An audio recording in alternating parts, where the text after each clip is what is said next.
डायन की प्रतिशोध। भूमिका। गांव के बाहरी इलाके में एक विशालकाय पेड़ था जिसे लोग डायन का पेड़ कहते थे।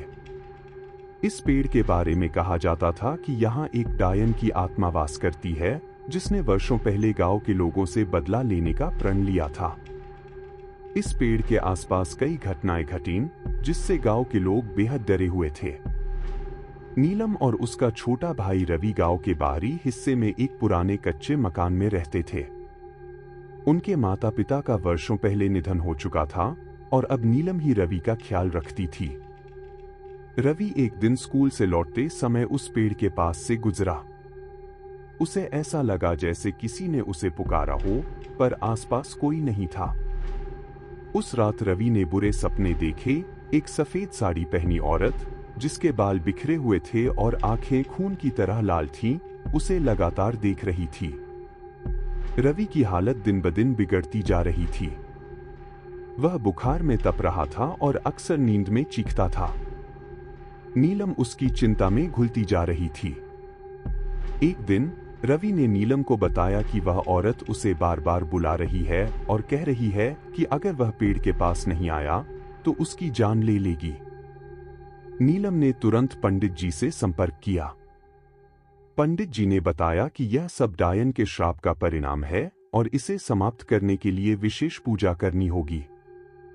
पंडित जी ने नीलम को डायन के बारे में बताया। वर्षों पहले इस गांव में एक महिला पर डायन होने का झूठा आरोप लगाया गया था। गांव वालों ने उसे प्रताड़ित किया और अंततः उसे उसी पेड़ पर फांसी दे दी। मरने से पहले उसने सभी पर श्राप दिया कि उसकी आत्मा तब तक शांति नहीं पाएगी जब तक उसे न्याय नहीं मिलेगा।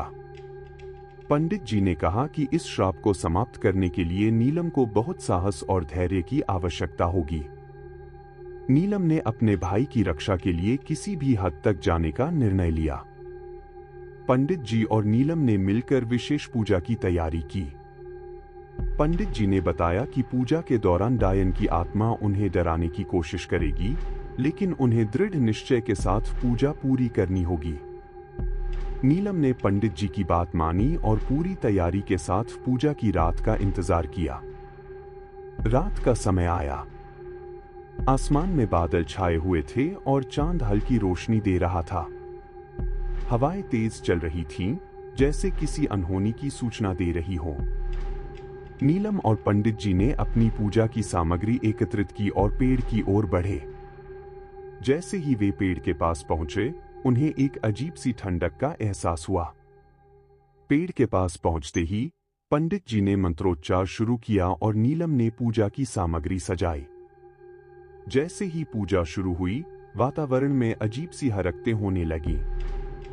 पेड़ हिलने लगा और अजीब आवाजें सुनाई देने लगीं। अचानक हवा ठंडी हो गई और पेड़ के चारों ओर धुंध छा गई। नीलम ने देखा कि पेड़ के नीचे से एक छाया उभर रही है। यह वही औरत थी जिसके बारे में रवि ने बताया था। उसकी लाल आंखें नीलम को घूर रही थीं।